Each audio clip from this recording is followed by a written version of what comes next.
very latest on that missing EgyptAir flight. ABC's Alex Marquardt is live at Paris' Charles de Gaulle Airport now with the breaking new information. Good morning, Alex.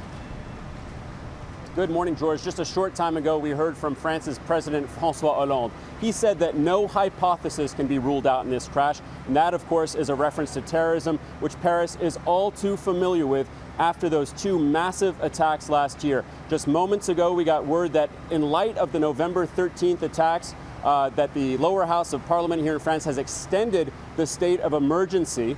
Hollande also confirmed that with regards to this flight, that the plane was damaged and lost. So the operating assumption is that it crashed.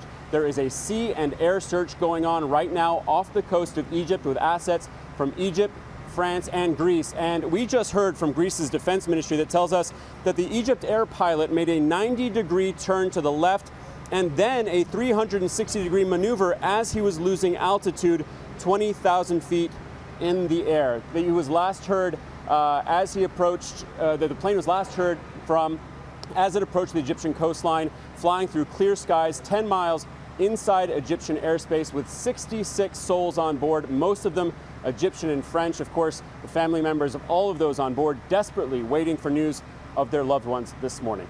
Robin, George. All right, Alex, thank you. The news about the maneuvering there. But we go back now to ABC's chief investigative correspondent, Brian Ross, with more on the investigation right now. What are you continuing to hear, Brian? Well, good morning, Robin and George. The information we have at this point is that the working theory is that somehow a bomb was smuggled onto the plane in Paris. In the last several weeks, authorities say there have been warnings about laptop computers used to hide bombs. There are several examples of that in Somalia. Also, officials are concerned about perhaps back of the airport workers being involved. Last December, dozens of airport workers at French airports lost their security clearances after it was determined they had been online sympathizers of ISIS. So there are several working theories. That's the assumption right now. Authorities, Robin, are already beginning to screen tapes of what happened just before the plane took off to see who was around the plane, who had access to it. Looking at those tapes and everything that they can get their hands on at this point.